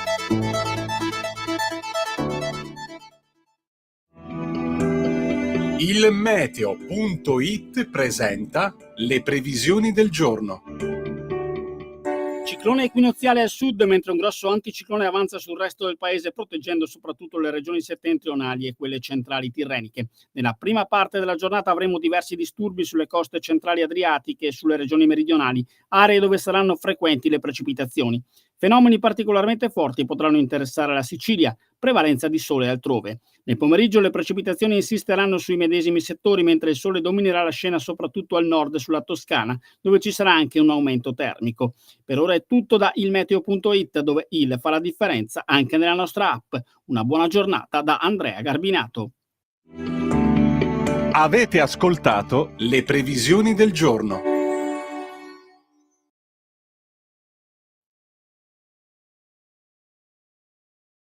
Allora, torniamo in onda. Dopo i segreti di Pulcinella, Berlino paga le ONG. E ora il governo Meloni, scrive Federico Punzi, Atlantico Quotidiano, renda noto anche le informazioni di cui è in possesso sui vari finanziamenti alle ONG, oltre quelli tedeschi. Sui migranti, aiuto dalla Francia, siamo su ilsussidiario.net. Il pezzo di Anselmo Del Duca: per il governo è l'ultima chance per cambiare le carte nell'Unione Europea. La partita migranti è complicata per il governo, la Germania chiede all'Italia di rispettare Dublino, poi paga le ONG, ma arriva l'aiuto francese. C'è un passaggio del bilancio che Giorgia Meloni ha tratteggiato al TG1 del primo anno di governo che ha colpito l'ammissione che sull'emergenza migranti si poteva fare di più. È l'unica ammissione di obiettivo fallito in mezzo alla rivendicazione di scelte politiche come lo stop al reddito di cittadinanza, ridimensionamento superbonus, rilancio economia. È come se Meloni avesse voluto giocare d'anticipo. Contemporaneamente è l'ammissione di difficoltà in cui si dibatte il governo nel momento in cui sta scrivendo la manovra economica. Manovra economica e immigrazione sono i due punti caldi del rapporto con l'Unione Europea. Sull'immigrazione troppe parole, pochi fatti e per di più uno scarto incredibile fra dichiarazioni dei vertici comunitari e comportamento degli stati. Di fronte all'ultima ondata di sbarchi a Lampedusa ha impressionato la chiusura dei partner europei. Tutti hanno rifiutato di condividere il peso, in cima alla lista Germania e Francia. Con la Germania la tensione è salita alle stelle. Il presidente Mattarella è andato al sodo. Per l'Italia le regole di Dublino sono preistoria, non possono essere i paesi di primo approdo a reggere tutta la spinta migratoria. Posizione coincidente con Palazzo Chigi, purtroppo, nonostante le parole concilianti del presidente tedesco Steinmeier, non possiamo lasciare sola l'Italia, l'ha detto anche lui, come Macron. Il governo di Berlino si sta muovendo in direzione diametralmente opposta. Con la regola dell'unanimità che vige nell'Unione Europea, modificare il Trattato di Dublino è una missione impossibile per qualunque governo italiano, è come combattere contro i mulini a vento. Ci si aggiungano, prosegue Del Duca, le polemiche fra il Ministero degli Esteri tedesco e il Ministro della Difesa Crosetto sul finanziamento da parte di istituzioni di Berlino a ONG che operano nel Mediterraneo e attraggono nuovi migranti. E non è che con la Francia le cose vadano meglio, visto il tentativo di sigillare le frontiere rispedendo in Italia chi cerca di arrivare in Francia.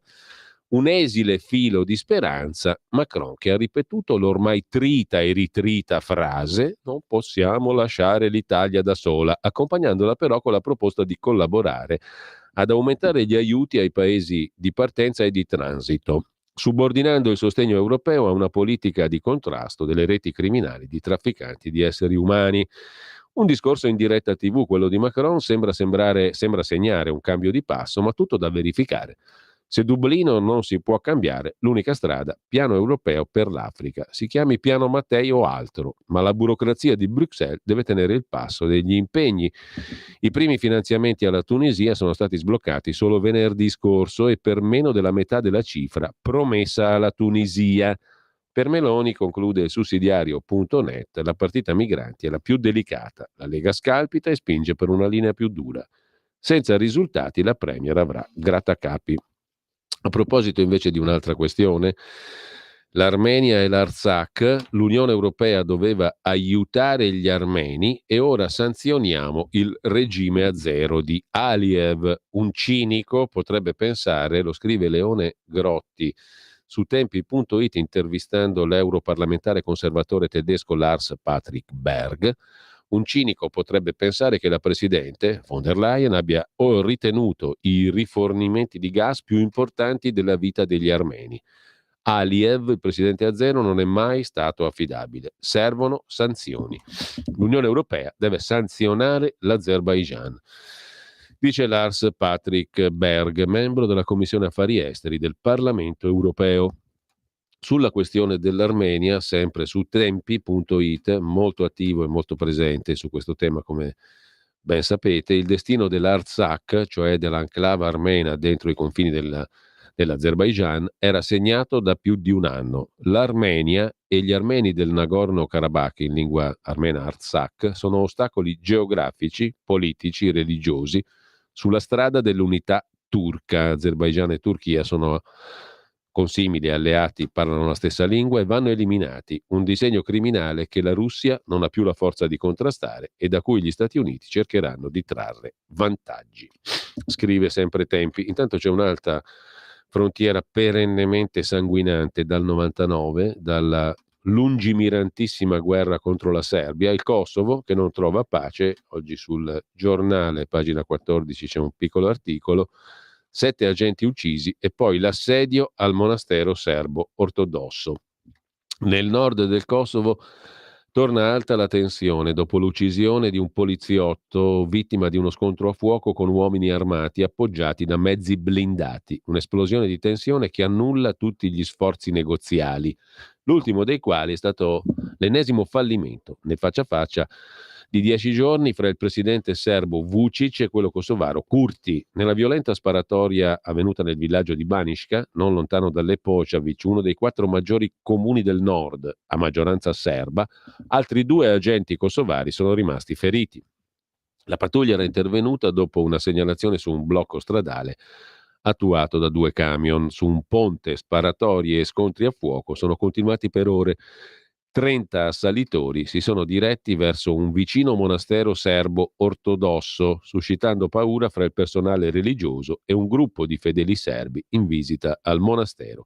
Secondo la polizia, negli scontri sono rimasti uccisi 3 aggressori, uno arrestato, catturate 4 persone, trovate in possesso di apparecchiature per comunicazioni radio e ritenute in contatto col gruppo di aggressori armati.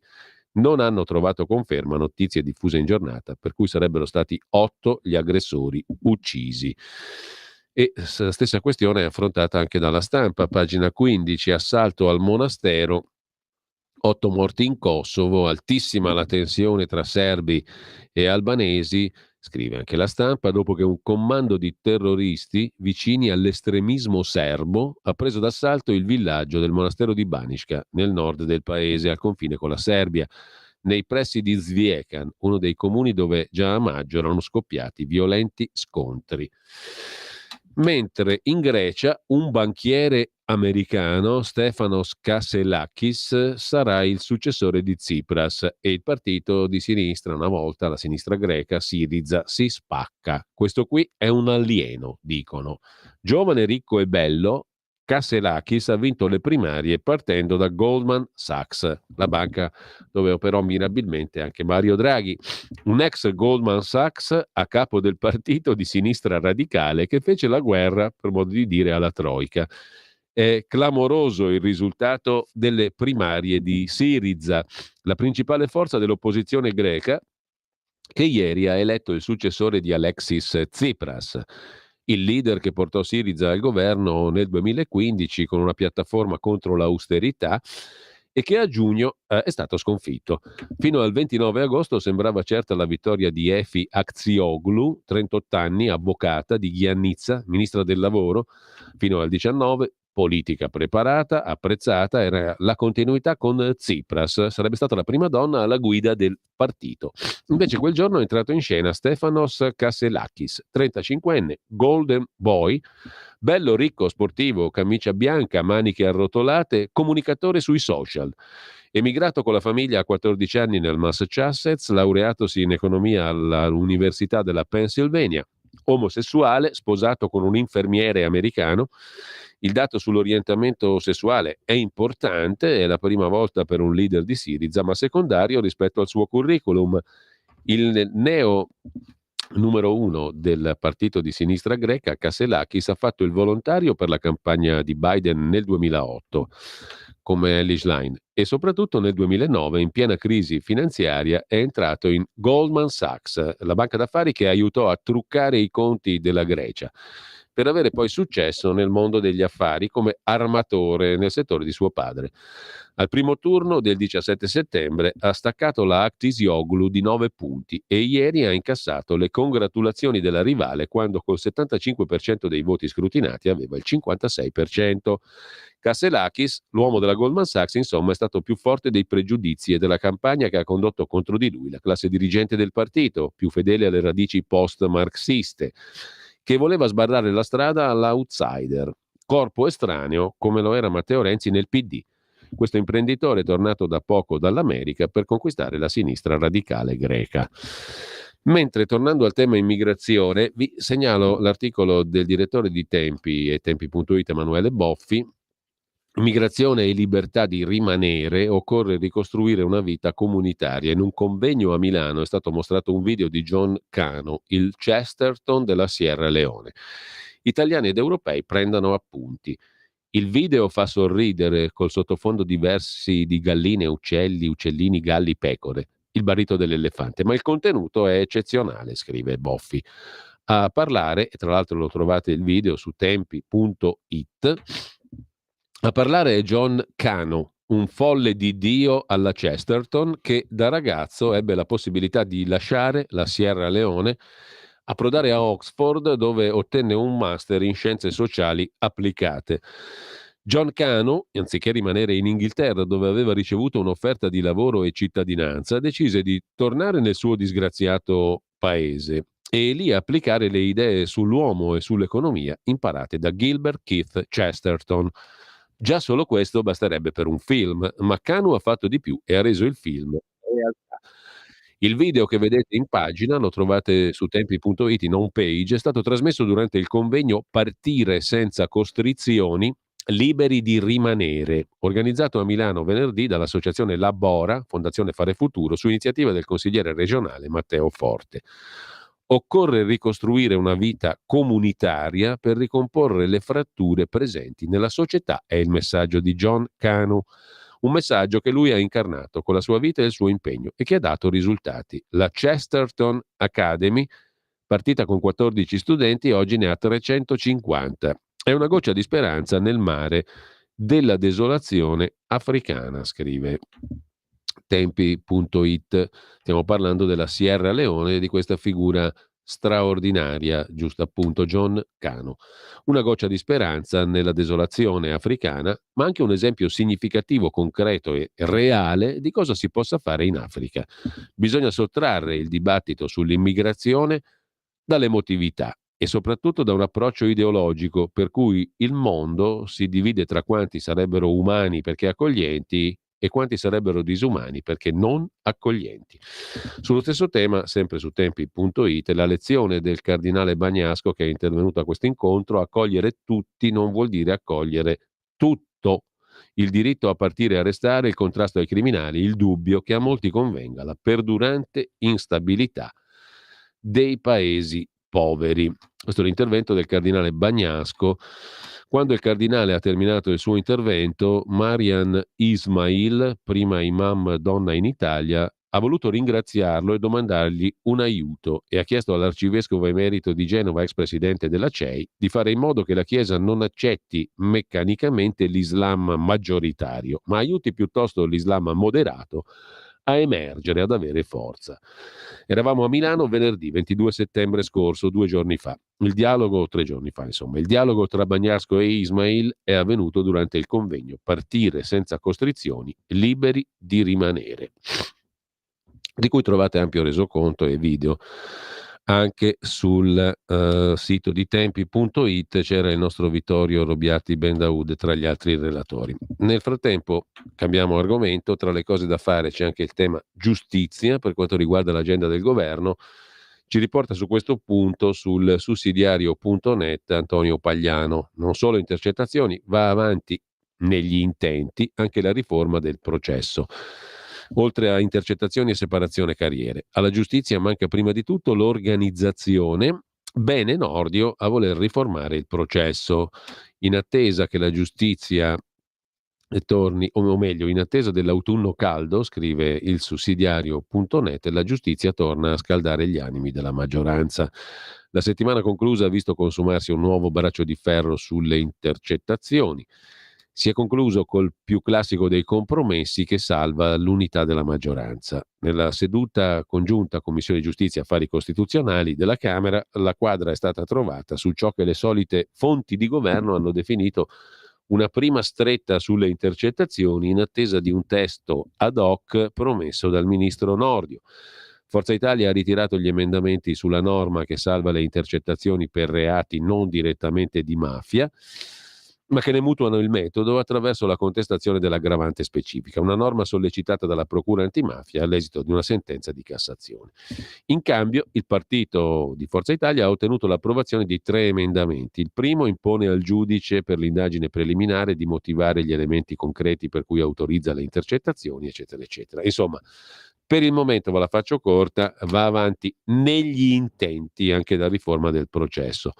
Non si parla solo di intercettazioni e separazione carriere, perché alla giustizia manca anche un altro aspetto fondamentale, quello dell'organizzazione, cioè del processo. Intanto, altro tema ancora, la scuola. Sempre sul sussidiario.net c'è un articolo molto interessante a firma di Giuseppe Reguzzoni. Interessante perché? Perché ci dice cosa possiamo imparare dalla vicinissima Svizzera: licei selettivi, scuole tecniche forti e autonomia scolastica vera, non all'italiana. In Svizzera i licei sono solo per chi ha ottimi risultati. Le scuole tecniche godono di alta reputazione e sono già 2 lezioni per la scuola italiana. La Svizzera è un paese strano, ma la sua non uniformità che è la stranezza di chi la guarda da fuori, dal paese ipercentralista che è l'Italia, è ciò che la rende affascinante. Il federalismo, scrive Reguzzoni, il principio di territorialità, molte lingue e molti dialetti, la valorizzazione delle culture tradizionali, la compresenza di confessioni religiose diverse, la burocrazia efficiente, la cura per l'ambiente e per il paesaggio, molto altro. Piccolo e bello in Svizzera, ma soprattutto è più facile sentire come proprio lo Stato quando coincide col luogo dove si vive e non con un'entità burocratica astratta e lontana. Dicesi federalismo o confederalismo. La Confederazione Elvetica nasce di fatto dalla guerra del Sonderbund, la guerra di secessione svizzera scoppiata nel 1848 e conclusa tra i cantoni protestanti e liberali del nord, cui si aggiunse il governo del Ticino, si dice per simpatie massoniche, e i cantoni cattolici dell'interno, che avevano dato origine alla Svizzera primitiva del 1291. Vinsero i campioni protestanti, ne ebbe origine la Costituzione contemporanea che riconosce ampia autonomia ai cantoni, inclusa la scuola. I cantoni sono stati autonomi federati che hanno rinunciato a parte della sovranità a favore della Confederazione. Attualmente in Svizzera l'istruzione obbligatoria dura 11 anni, deve essere accessibile a tutti e nelle scuole pubbliche, comunali e cantonali è gratuita. Responsabili dell'organizzazione scuola dell'obbligo, i cantoni. Ciò significa che si contano 26 diversi sistemi scolastici, 26 normative diverse, incluse quelle che regolano i rapporti con le scuole private, tra le quali, oltre alle confessionali, quelle internazionali note per il loro prestigio. In pratica, l'equivalente del Ministero dell'Istruzione dell'Università romano non c'è. La parola d'ordine è autonomia. Da molti anni esiste una maturità federale che conclude i percorsi liceali, ma è una prova d'esame con criteri comuni, in realtà non del tutto obbligatoria. Una novità è stata introdotta nel 2009 con l'accordo intercantonale sull'armonizzazione della scuola obbligatoria. Fino a non molto tempo fa, l'inizio dell'anno scolastico tra un cantone e l'altro poteva avere uno scostamento anche di parecchi mesi, coi problemi che possiamo immaginare per le famiglie che cambiavano residenza, ma si tratta di un sistema comunque di coordinamento non verticistico, calato dal centro iperburocratico e statalista come è il Ministero dell'Istruzione in Italia. Si può cambiare anche il nome e aggiungere merito, ma non cambia la sostanza. Se proprio vogliamo cercare linee comuni nei sistemi elvetici, il livello del percorso di istruzione nella Confederazione, i livelli sono 3. Primario, secondario, terziario. L'articolo prosegue, io ve lo cito rapidamente, però le cose che possiamo imparare dalla Svizzera sono tante, comprese quelle relative all'organizzazione del sistema scuola. Sul principio base dell'autonomia vera, non quella proclamata all'italiana, perché c'è anche in Italia il principio, ma è all'italiana. Sanità, dopo giustizia e scuola andiamo alla sanità, beffa degli ambulatori, scrive la Stampa, inchieste a pagina 24 e 25, le case comunità pensate per alleggerire il pronto soccorso non riescono a decollare, mancano i medici di base e gli specialisti e in molte regioni non esistono affatto. Per le case comunità sono stati messi a disposizione 7 miliardi di euro, non pochissimo, grazie al PNRR. 1430 case di comunità da aprire entro il 2026, 400 cancellate per mancanza di tempo. Tra le regioni che ospitano queste case di comunità, questi centri, eccelle la Lombardia, se la cava bene il Piemonte, l'Emilia-Romagna ottimamente, meno la Toscana, meno l'Umbria, qualcosa in Molise e il resto d'Italia zero. 187 gli ambulatori operativi, 17% quelli che restano aperti 24 ore tutta la settimana come previsto, gli altri chiudono per mancanza di personale. E poi in ben più che mezza Italia c'è lo zero assoluto per le case di comunità. Al centro-nord aprono le prime case di comunità. A proposito di autonomie, di territori e di differenze. I maxi ambulatori aperti 7 giorni su 7 H24 che dovrebbero rafforzare la sanità territoriale e decongestionare i pronto soccorso affollati di codici verdi e bianchi che potrebbero essere curati fuori dall'ospedale. Nel centro-nord dunque aprono le prime case di comunità, ma in tante altre regioni devono averle scambiate per centri anziani dove andare a giocare a carte più che a curarsi. In quasi la metà delle strutture avviate non c'è il medico, cioè la figura professionale sulla quale dovrebbero reggersi. Peggio per i pediatri, a fornire i dati è l'Agenas. Questo è un flop. L'Agenas è l'Agenzia per i Servizi Sanitari Regionali. Torniamo al sussidiario perché vi segnalo, visto che il tempo corre, un bell'articolo, Arturo Illia, dall'America Latina, un documento segreto dell'Unione Europea che aiuta la Cina. Sembra che esista un documento europeo che bloccherebbe gli scambi tra Unione Europea e America Latina, aiutando così le manovre cinesi nel continente. Come abbiamo già scritto, la riunione lo scorso luglio a Bruxelles tra Unione Europea e Stati latinoamericani aveva raggiunto accordi roboanti. Nella pratica si è trattato di intese solo teoriche, perché ci sarebbe un accordo segreto. È esplosa come una bomba in questi giorni a cielo aperto la notizia dell'esistenza di un documento accordo tra la Commissione europea, braccio esecutivo dell'Unione Europea, risalente a 4 anni fa, mantenuto segreto nel suo testo, che rivela un blocco totale delle importazioni commerciali dal Mercosur se verrà portata avanti la deforestazione del patrimonio forestale latinoamericano. Da decenni questa pratica viene portata avanti in Sud America.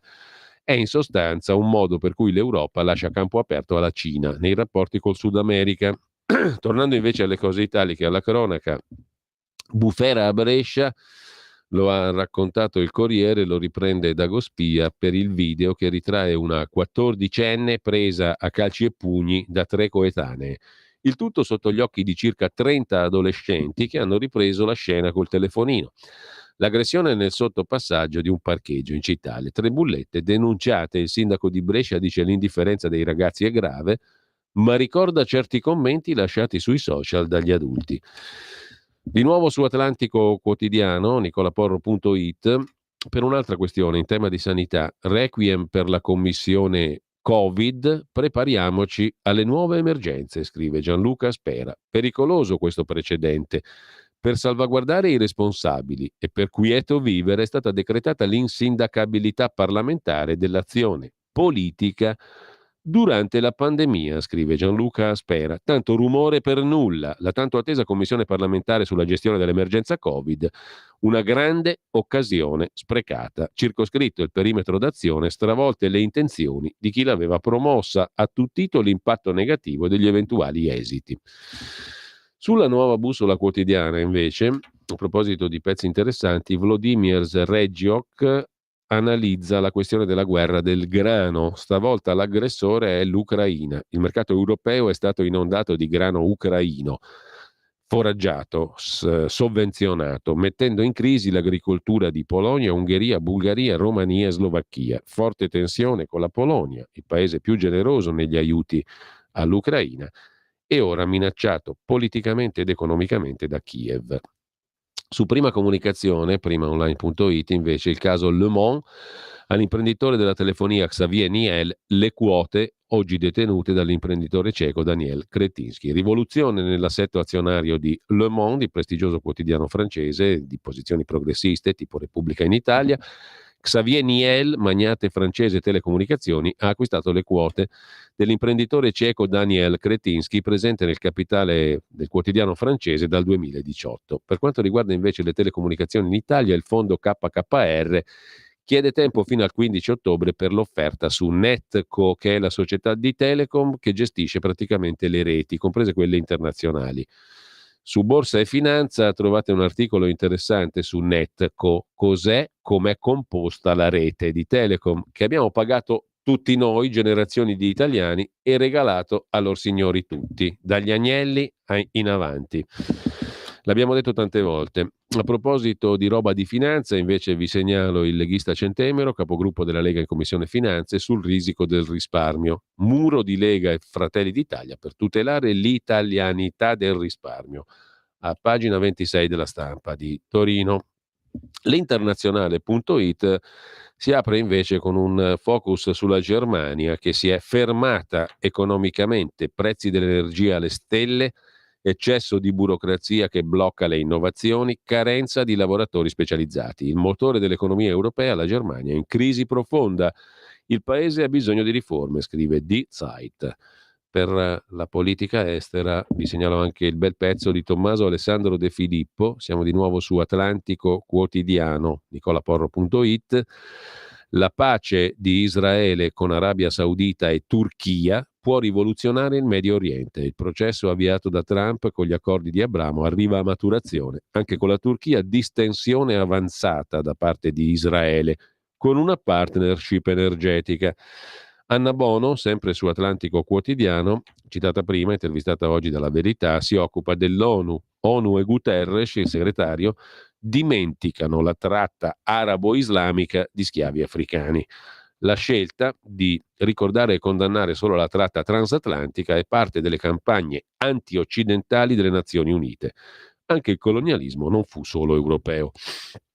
Infine, San Giuliano, il ministro, difende il direttore del museo egizio, Christian Greco, è competente e rimarrà. La Lega aveva chiesto la sua rimozione, il ministro della cultura dice nessuna campagna in corso per cacciarlo. Cosa curiosa di nuovo su tempi.it, Rodolfo Casadei, ne uccide più il vegano che la grigliata, non è solo la biologia a dire che abbiamo bisogno di mangiare anche la carne, è la stessa cruda conta delle vittime a confermarlo. Se l'umanità intera si nutrisse davvero esclusivamente di prodotti della terra, gli amici animali se la vedrebbero peggio che mai. Sulla questione euro digitale vi segnalo un articolo molto documentato e interessante tecnico su agendadigitale.eu, la grande sfida dell'euro digitale e i nodi che l'Unione Europea deve affrontare. L'euro digitale potrebbe portare cambiamenti nella vita quotidiana, ridefinendo il modo in cui gestiamo e compiamo tutte le transazioni finanziarie. Resta da vedere come la proposta si svilupperà, quali impatti avrà sull'economia reale e sulla società nel suo complesso. Su Europa Today, infine, un articolo sul fentanyl, l'opioide che fa strage negli Stati Uniti ma non in Europa. Negli anni 90 veniva prescritto come antidolorifico. Oggi, pensate, è la principale causa di morte negli Stati Uniti. Nel vecchio continente rischia di esplodere per carenza di eroina afghana. Droghiamoci che è meglio, va. Ehi tu, non trovi più il segnale di Radio Libertà sulla tua radio DAB? Non disperarti, risintonizza! Sì, ma come? È facile, tasto menu, poi scegli il tasto corrispondente alla ricerca automatica dei canali, attendi qualche minuto e tutte le stazioni DAB della tua zona saranno disponibili. Stai ascoltando Radio Libertà. la tua voce libera, senza filtri né censura. La tua radio.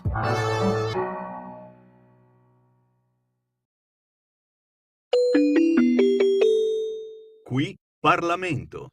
Ed eccoci qua, come tutti i lunedì, saluto e ringrazio Riccardo Molinari, capogruppo della Lega alla Camera, segretario della Lega in Piemonte. Buongiorno Riccardo, buon lunedì, buona settimana. Buongiorno a tutti. Allora, vediamo subito il calendario della Camera dei Deputati. Tema giustizia mi sembra in primo piano, no? A partire da mercoledì si parla di processo penale, civile, ma anche di tante altre cose. Dici tu quali sono i temi principali della settimana alla Camera dei Deputati.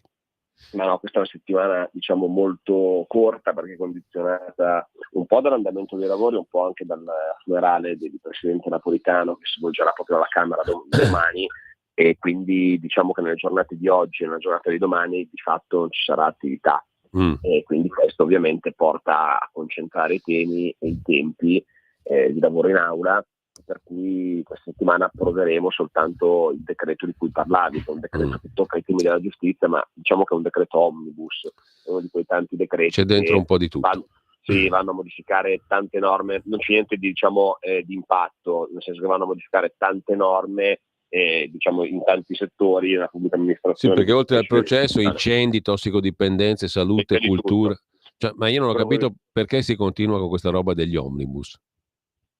Perché la scusa è molto spesso che per metterci nelle condizioni di raggiungere gli obiettivi del PNRR ci sono da fare delle micro modifiche ad alcune norme tecniche, quindi escono questi provvedimenti dove c'è dentro di tutto. Diciamo che una cosa che si può... Vabbè, può essere anche una roba di comodità, diciamo, no?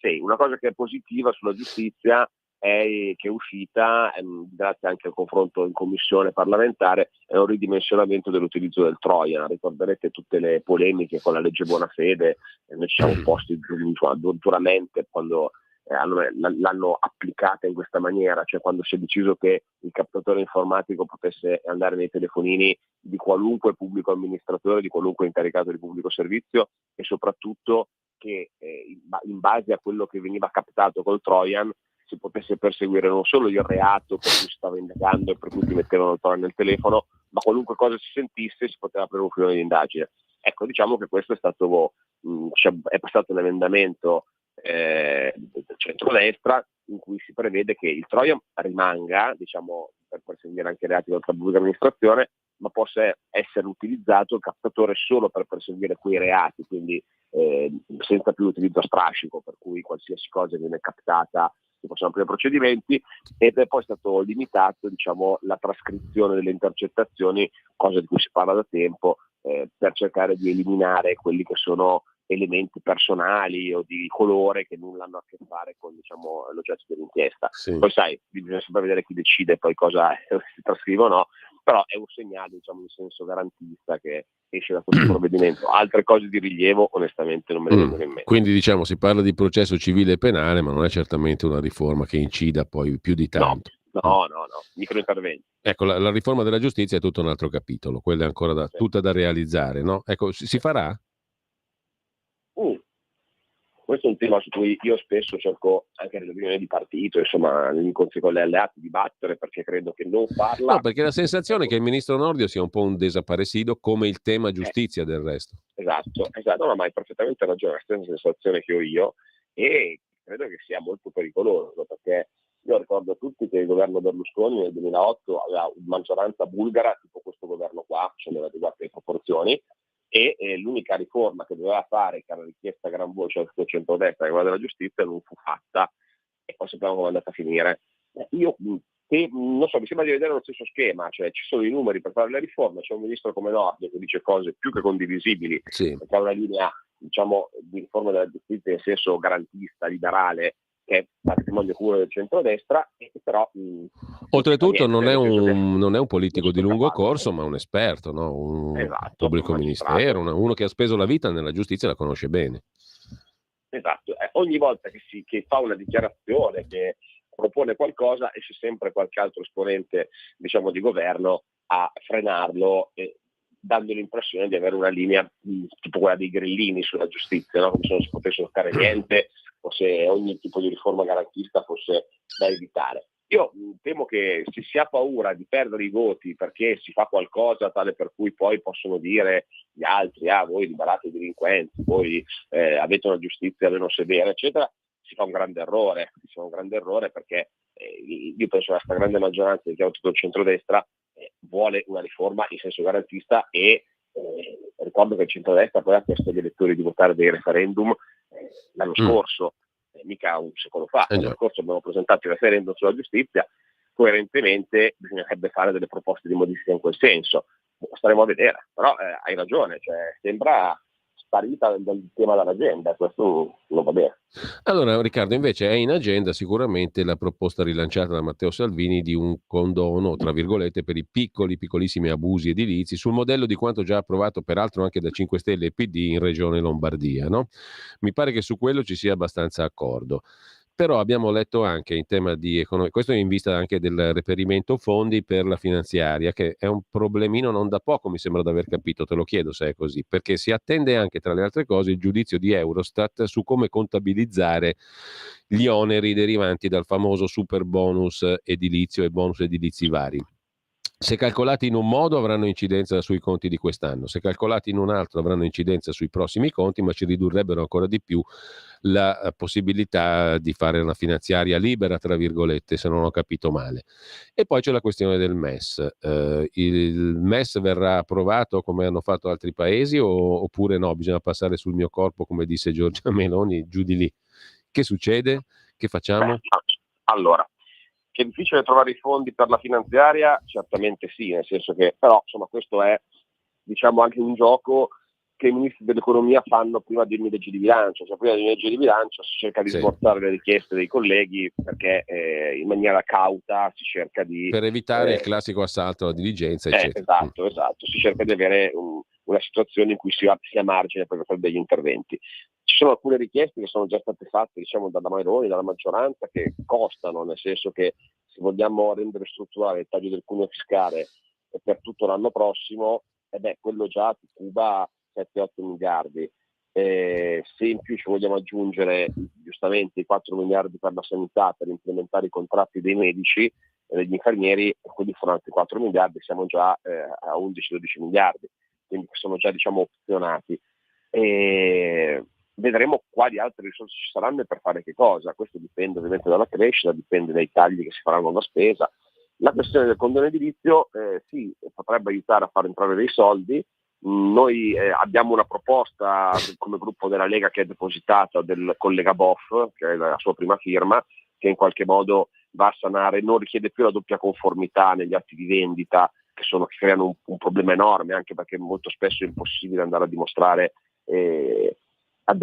quali sono state le motivazioni per cui si è fatto un cambio edilizio se non è registrato e la gente si trova a comprare una casa o non poterla comprare, non poter fare la transazione perché non si riesce a risalire alla documentazione vecchia. Quindi questo è sicuramente qualcosa che semplificherebbe molto. Poi insomma vedremo dal governo, ci sono anche altre proposte su altri tipi di semplificazioni. Noi come gruppo abbiamo fatto questa PDL che è depositata da un po' di tempo.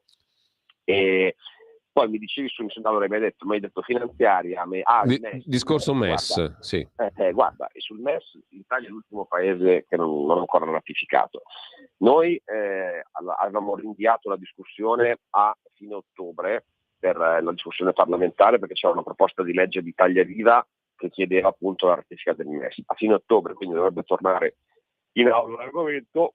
La Meloni ha sempre detto che, e Giorgetti anche, insomma, che volevano discutere del MES, diciamo, in un pacchetto insieme al patto di stabilità europeo e altre, diciamo, PNRR, insomma, inserire una serie di rapporti con l'Europa per trattare.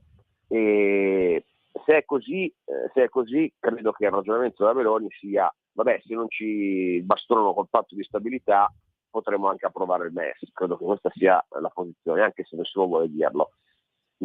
La Lega, come è noto, ha sempre avuto una posizione diversa, cioè noi abbiamo sempre detto che il MES non va approvato perché è sbagliata la riforma, quindi siamo sempre opposti politicamente all'approvazione.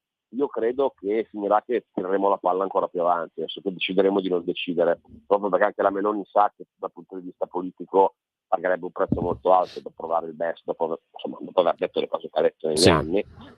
Quindi io penso che a ottobre non si farà nulla, si butterà la palla ancora avanti, almeno dopo le europee, e però penso anche che questa cosa qualche problema con l'Europa ce la potrebbe creare, come giustamente dice Giorgetti, perché ovviamente siamo l'unico paese che non l'ha ancora approvato, nonostante ci siano degli impegni ad approvarlo, e poi ricordo che insomma approvare il trattato non significa poi utilizzarlo, però le posizioni politiche prese dai partiti di centrodestra le conosciamo, no? Quindi abbiamo sempre detto che non andava approvato, quindi ora una difficoltà su questo tema lo viviamo, ed è una difficoltà che, ripeto, qualche problema nei rapporti con l'Europa sicuramente ce la può portare. A proposito di Europa, abbiamo ancora un paio di minuti, velocissimamente. Oggi abbiamo appreso dal Corriere della Sera che Antonio Panzeri, europarlamentare del PD, prima Camera del Lavoro a Milano, eccetera, eccetera, lo conosciamo tutti, confessò perché pressato dai poliziotti, cioè fu indotto a confessare il falso: ti liberiamo moglie e figlia in cambio. Questo prelude all'archiviazione del Qatargate, che era un nulla? Ci siamo accapigliati, insomma, qualcuno si è interessato a sta storia ed è già tutta finita? Non credo, nel senso che insomma un eventuale abuso, se confermato, insomma, della polizia eccetera, certamente non è che fa sparire i sacchi di soldi, o quindi che lì ci sia qualcosa, mi pare evidente. Poi, però se ne parla dopo il voto, perché sennò condizionerebbe troppo, no? Questo non lo so, bisogna capire la giustizia belga come vuole procedere.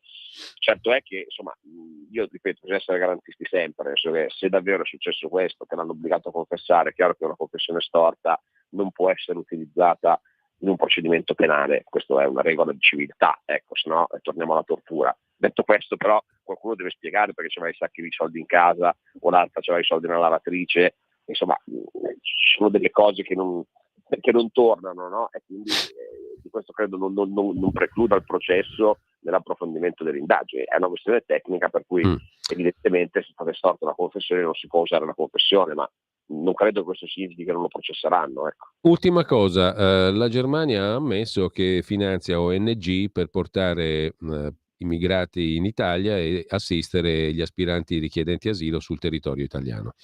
Il ministro Crosetto si è un po' arrabbiato, il presidente tedesco ha detto che bisogna stare vicini agli italiani, così ha detto anche Macron. Parole al vento, e nel frattempo rimane il fatto che insomma l'Italia rimane il destinatario dei flussi di migranti dal Mar Mediterraneo?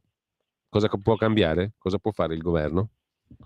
Beh, guarda, che la Germania finanziasse l'ONG lo sapevamo già a fine anno, perché in legge di bilancio tedesca c'è stato proprio un voto parlamentare dei vertici dei socialisti che hanno deciso di finanziare, tra l'altro con cifre importanti, una delle ONG che opera nel Mediterraneo proprio per portare gli migranti in Italia.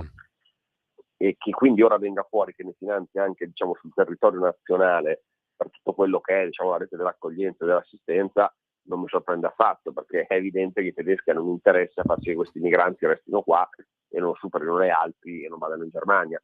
Quindi loro, diciamo, in questo modo fanno il loro interesse a discapito dell'Italia. E poi insomma i tedeschi e i francesi dicono che bisogna aiutare l'Italia, sì, sono belle parole, continuiamo a fare tante belle parole a livello europeo.